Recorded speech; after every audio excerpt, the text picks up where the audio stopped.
रात के लगभग 1:30 रहे थे। आज शाम से ही मूसलाधार बारिश हो रही। नारायणपुर गांव के इकलौते डॉक्टर चंपक लाल साहब मरीजों को देखकर आज थोड़ी देर पहले ही घर लौटे थे। अकेले ही रहते, थोड़ा बहुत कुछ खा पीकर थके हारे आज के लिए बिस्तर पर लेट गए थे। इतनी रात को कौन आया है? दिन भर मरीज देखने से चंपक लाल डॉक्टर बहुत थक चुके थे। मन ही मन बहुत परेशान हो गए। जैसे वो दिन भर डॉक्टरी करने के बाद इतनी रात फिर घर भी चले आते हैं। ये लोग डॉक्टर हूं तो जैसे दिन में कुछ घंटे सोने का भी अधिकार नहीं। उधर दरवाजे पर धक्के की आवाज बढ़ती ही जा रही थी। कौन? रुको, आ रहा हूं। नींद में उठकर दरवाजा खोल दिया। डॉक्टर ने दरवाजे के बाहर गांव के ही एक आदमी खड़ा था। तुम नरेश होना, इतनी रात को तुम अभी यहाँ क्या कर रहे हो? डॉक्टर साहब, क्या मैं पागल हो गया हूँ? डॉक्टर साहब, बिल्कुल पागल, दया कीजिए, बताइए मुझे। जवाब देने से पहले डॉक्टर ने नरेश की तरफ देखा। थपावट, लेकिन रोमांच से भरा चेहरा, बारिश में भीगकर बिखरे बाल। क्या हुआ? बहुत डरे हुए लग रहे हो। जो भी हो, शांत हो जाओ, अंदर आकर बैठो। नरेश कमरे में आकर बैठा। चंपक लाल ने एक गिलास पानी दिया उसे। इसके बाद कुछ देर सिर्फ लगातार बारिश की आवाज के अलावा कुछ सुनाई नहीं दिया। डॉक्टर साहब नरेश को अच्छे से देखने लगे। वो बहुत रोमांचित हैं, इसमें कोई संदेह नहीं। थोड़ा संभल कर वो खुद ही अपनी कहानी सुनाएगा। कुछ देर बाद नरेश ने अपनी कहानी शुरू की। मैं एक मजदूर हूँ डॉक्टर साहब। उस गांव में खेतों में काम करता रहता हूँ। पास के गांव में मदन सेठ के घर से बुलावा आया था। आज वहां से काम खत्म करके निकलने में काफी रात हो गई। फिर जब इस गांव में आया, जंगल में चलते चलते अचानक तेज बारिश शुरू हो गई। इतनी जोर से बारिश होने लगी कि पैदल घर आना ही मुश्किल हो गया। कहीं थोड़ा सिर छुपाने की जगह मिल जाए, यह सोच ही रहा था, अभी गांव के आखिरी सिरे में वो पुराना घर दिखा मुझे। लेकिन हैरानी की बात क्या है जानते हैं? डॉक्टर, उस घर में तो कोई रहता नहीं है, लेकिन मैंने वहां तब एक लालटेन की रोशनी देखी। गांव के आखिर में जंगल के बीच वो पुराना घर, वहां तुम्हें इंसान कैसे दिखा? वहां आज तक कोई रहता है? सुना नहीं मैंने, जो रहते थे वो तो बहुत साल पहले ही मर गए हैं। वही तो डॉक्टर साहब, देखकर पहले तो बहुत हैरानी हुई, लेकिन तब बारिश में ज्यादा सोच विचार ना करके उस घर की ओर चला गया। कोई है ऊंची, घर में कोई है। कितनी डरावनी आवाज। दरवाजा खोलते ही एक आदमी दिखाई दिया। शरीर पर चदन थका, और क्या देखा, उस आदमी की आंखें कैसे डरावनी थीं और दूसरे हाथ आगे बढ़ाकर आ रहा था। इतना बोलकर जैसे कांप उठा नरेश। फिर बताते जाओ। उस आदमी के पीछे से एक औरत बाहर आके बोली, उन्हें दिखाई नहीं देता, आप बताइए यहाँ आप क्या चाहते हैं? मैं ये पास के गांव से आ रहा हूँ जी। इतनी तेज बारिश हो रही है, इस बारिश में तो घर नहीं जा सकता। अगर कृपा करके इस आंधी बारिश में मुझे थोड़ी देर रुकने के लिए जगह दे देते तो मैं धन्य हो जाता। ये बारिश थोड़ी रुकते ही मैं चला जाऊंगा यहाँ से। वो अंधा आदमी दरवाजा रोक कर खड़ा था। औरत बोली, इसे आने दो, इससे तो काम चल जाएगा। ये बात सुनकर ना कुछ अजीब लगा। मुझसे काम चल जाएगा मतलब जो भी हो। कमरे में जाकर बैठ गया। आप बैठिए, मैं आपके लिए कुछ खाना लेके आती हूँ। नहीं नहीं, वो सब कुछ नहीं चाहिए मुझे। कृपया करके आप थोड़ी देर रहने दीजिए, यही बहुत है और कुछ नहीं चाहिए। वो बोल के क्या होगा, बारिश रात के मेहमान है, आप ऐसे ही जाने दे सकते हैं क्या? फिर वो ऐसा बोल के दोनों बगल वाले कमरे में अंधेरे में कहीं चले गए। मैं अकेला बैठा रहा। बैठे बैठे जैसे आंख लग गई थी। थोड़ी आंख खोलते ही देखा बगल की दीवार में दरवाजा है, जैसे उसके उस पार पास वाला कमरा उस रही थी। पास वाले कमरे से सोचा वो औरत शायद खाना बना रही है, लेकिन उसके साथ साथ कैसी एक धुंधली सी लगातार मंत्र पढ़ने की जैसी आवाज आ रही थी। मैं वैसे डरपोक नहीं हूं डॉक्टर, लेकिन फिर भी किसी एक अशुभ सी महसूस होने लगी। मुझे मेरे मन में बुरे ख्याल आने लगा, बार बार लगने लगा शायद यहाँ आके मैंने ठीक नहीं किया, और उधर लगातार मंत्र पढ़ने जैसी आवाज बढ़ती ही जा रही थी। मेरा मन हुआ कि जाकर देखता हूँ क्या हो रहा है उधर। यह सोचकर दरवाजे से झांक कर देखा पास वाले कमरे में कितना भयानक दृश्य था। हाय राम राम राम राम राम राम राम। प्यारे क्या देख रहा है, खाएगा खाना खाएगा। नहीं नहीं नहीं, मैं कुछ नहीं खाऊंगा, मुझे जाने दीजिए, मैं यहाँ से जाना चाहता हूँ। जाएगा कहाँ जाएगा, यहाँ से कोई कहीं नहीं जा सकता, तू भी नहीं जाएगा। पीछे चलते चलते दीवार से मेरी पीठ तड़ा गई। डॉक्टर और वो दोनों मिलकर मेरी तरफ आते ही रहे और कहीं जाने का रास्ता नहीं था। मेरा उस आदमी ने अब अपने दोनों हाथों से गला दबा दिया। मेरा कितना ठंडा था वो दो हाथ, और जोर से फिर चारों तरफ अंधेरा छा गया मेरी आंखों के सामने। इतना बोलकर रुका। नरेश बाहर बारिश तब तक थोड़ी थम गई थी। घड़ी में रात के 2 बज गए। लालटेन की रोशनी भी थोड़ी धीमी हो गई थी। तब तक चंपक लाल साहब बोले, कहानी तो बहुत अच्छी है, फिर क्या हुआ? फिर वहां से निकलकर तुम ऐसे ही आ गए यहाँ इतनी दूर? मेरा विश्वास नहीं किया डॉक्टर साहब, तो आप भी मुझे पागल ही समझे। अगर यही है तो इसका जवाब क्या देंगे डॉक्टर? फिर थोड़ी देर बाद चंपक लाल बोले, क्या मतलब? कुछ समझ नहीं आया। नरेश ने अपना असली रूप दिखाया। चंपक लाल डॉक्टर घबरा गए, फिर बोले, नरेश, इसका मतलब तुम भी मर के भूत बन गए हो? हाँ डॉक्टर साहब, मैं भी भूत बन गया हूँ, लेकिन मेरी एक आखिरी ख्वाहिश पूरी ना हो पाई।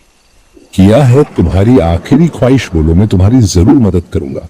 फिर नरेश बोलता है कि मेरा माता पिता बहुत गरीब और माँ भी बहुत बीमार है, तो आप चलिए मेरी माँ की मदद कीजिए। हाँ चलो, मैं तुम्हारी माँ को कुछ नहीं होने दूंगा, सब ठीक कर दूंगा।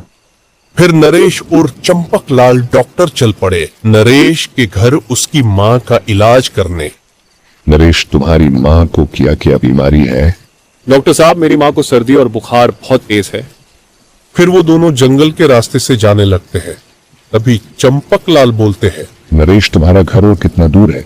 बस कुछ ही देर डॉक्टर साहब, हम बस पहुंचने वाले हैं। फिर दोनों चलते चलते नरेश के घर पहुंच जाते हैं। नरेश बोला, डॉक्टर साहब, वो रहा मेरा घर, आप जाइए, मैं बाहर खड़ा रहता हूँ। जैसे ही मेरा माँ ठीक हो जाएगी तो मुझे भी मुक्ति मिल जाएगी। मैं अंदर चलता हूँ, तुम्हारी माँ को कुछ नहीं होने दूंगा। फिर डॉक्टर साहब अंदर जाके देखते हैं वृद्ध महिला लेटी हुई और वृद्ध पुरुष खड़ा था। डॉक्टर साहब आप आ गए, आप लाख लाख भला हो। हाँ, मैं आ गया।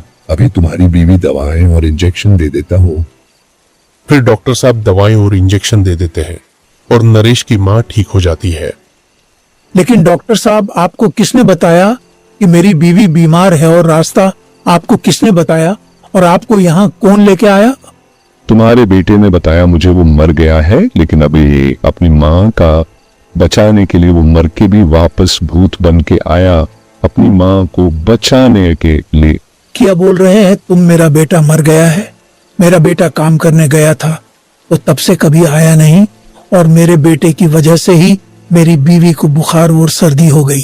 तुम्हारा बेटा तुम दोनों को ही याद कर रहा था। तुम्हारा बेटा बहुत भला इंसान था, लेकिन उनको जंगल का वो घर है ना, वहां उनको मार दिया था। फिर रात बहुत हो गई थी तो डॉक्टर चंपक लाल एक रात के लिए नरेश के माता पिता के घर के अंदर वाले कमरे में सो गया। फिर सुबह होते ही डॉक्टर चंपक लाल बोलते हैं, चलो मैं चलता हूँ, अब आप संभल लेना और पैसों की चिंता मत करना, मैं आपको थोड़े थोड़े रोज दे दिया करूंगा। नहीं नहीं, पैसों की कोई जरूर नहीं है, मैं खुद काम पर जाया करूंगा और नरेश की माँ का ख्याल रखूंगा। सुबह की हल्की धूप पेड़ों से छनकर धरती पर गिर रही थी। पक्षियों की चहचहाहट और ठंडी हवा एक अजीब सी राहत दे रही थी। डॉक्टर चंपक लाल कंधे पर बैग टांगे नरेश के घर से वापस अपने गांव की ओर लौट रहे थे, लेकिन मन में कुछ अधूरा सा था। सब कुछ शांत था, लेकिन भीतर एक बेचैनी अब भी बनी हुई थी। एक आत्मा को मुक्ति मिल गई, लेकिन जिस घर से ये सब शुरू हुआ, उस पुराने मकान का रहस्य अब भी बाकी है। रास्ते में चलते हुए डॉक्टर बार बार पीछे मुड़कर देख रहे थे, जैसे कोई उनका पीछा कर रहा हो, लेकिन पीछे सिवाय खाली पगडंडी के और कुछ नजर नहीं आता। तभी एक मोड़ पर उन्हें एक वृद्ध साधु दिखाई दिए, जो ध्यान मुद्रा में बैठे थे। तुम पर अब भी उस घर की छाया है, तुम्हें वहां दोबारा जाना होगा। आप कौन हैं और आपको कैसे पता कि मैं कहां से आया हूं? जिस आत्मा को तुमने मुक्ति दी वह शुभ थी, लेकिन वह घर, उस घर में अब भी कई अस्थिर आत्माएं हैं और एक बहुत पुरानी जो अभी जागी नहीं है मगर अब जागने वाली है। डॉक्टर को साधु की बातें समझ नहीं आ रही थीं, लेकिन दिल में जो बेचैनी थी वो इन शब्दों से और तीव्र हो गई। तो मैं क्या करूं? तुम्हें उस घर में फिर जाना होगा। वहां कुछ अधूरा रह गया है और यह अधूरापन अब तुम्हारे जीवन को प्रभावित करेगा जब तक उसे पूर्ण न किया जाए। साधु ने अपनी आंखें दोबारा मूंद ली और फिर चुप हो गए। डॉक्टर कुछ देर वहीं खड़े रहे, फिर धीरे धीरे अपने गांव की ओर चल दी। लेकिन अब उनका मन और अशांत हो गया था। अगली रात डॉक्टर चंपकलाल अपने घर में थे। उन्होंने उस रात का सारा किस्सा अपनी डायरी में लिखना शुरू किया। लालटेन की हल्की रोशनी में उनके चेहरे पर थकान और चिंता दोनों साफ झलक रही थी। लेकिन अगर नरेश की आत्मा सच थी तो बाकी आत्माएं भी होंगी, और अगर वो हवेली अभी भी वैसी ही है तो वहां कुछ और इंतजार कर रहा है। अचानक दरवाजे पर दस्तक, धप की आवाज। फिर कोई आया है इतनी रात को? वो धीरे धीरे दरवाजे की ओर बढ़ते हैं, दिल की धड़कनें तेज। दरवाजा खुलते ही कोई नहीं दिखता, सिर्फ एक पुरानी लकड़ी की माला दरवाजे पर लटक रही थी। वही माला जो उन्होंने नरेश की मां को दी थी, उसकी रक्षा के लिए। डॉक्टर समझ गए नरेश भले मुक्त हो गया हो, लेकिन हवेली से कोई अब भी उन्हें पुकार रहा है। अब ये लड़ाई अकेले डॉक्टर की है, और अगली बार सिर्फ भूत नहीं बल्कि कुछ और भी होगा जो उनका इंतजार कर रहा होगा। अगली रात थी, गांव की बिजली गुल थी और हवाओं में एक बार फिर वही पुरानी बेचैनी घुली थी। डॉक्टर चंपकलाल अब और इंतजार नहीं करना चाहते थे। उन्होंने अपने बैग में टॉर्च, कुछ जड़ी बूटियां और वह पुराना ताबीज रखा जो साधु ने उन्हें कभी भेंट दिया था। अगर कोई आत्मा जागने वाली है तो मुझे तैयार रहना होगा। मैं उस घर में फिर जाऊंगा और इस बार बिना डरे। उन्होंने खुद को कड़ा किया और पैदल ही जंगल की ओर चल पड़े।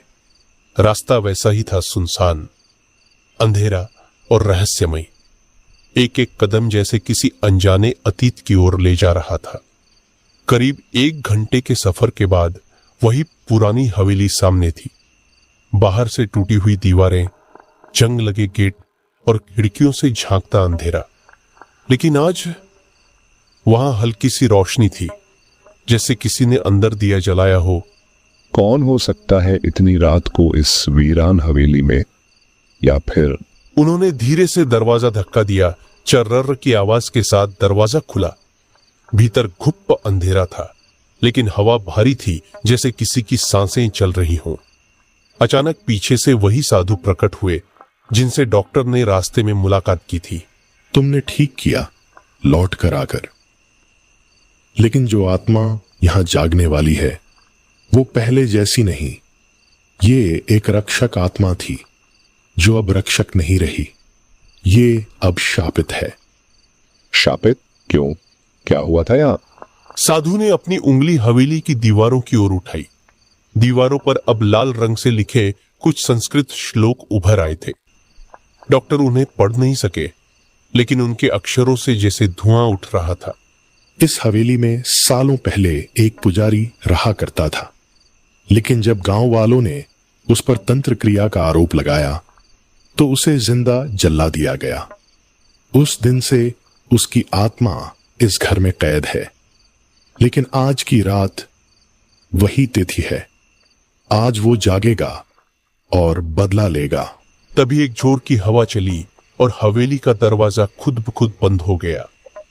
टॉर्च की रोशनी कांपने लगी और डॉक्टर चंपकलाल ने देखा हवेली की दीवारों से धुएं जैसी काली आकृति बाहर निकल रही थी। कौन आया है मेरे शांति भंग करने? मैं सिर्फ जानना चाहता हूं, आप क्या चाहते हैं? लेकिन जवाब देने की बजाय वो आकृति हवा में फैल गई। और एक कोने से पुराना फर्श चटकने लगा। वहां से एक पुरानी माला, राख और कुछ लकड़ी के टुकड़े बाहर आए, जैसे किसी को वहीं जलाया गया हो।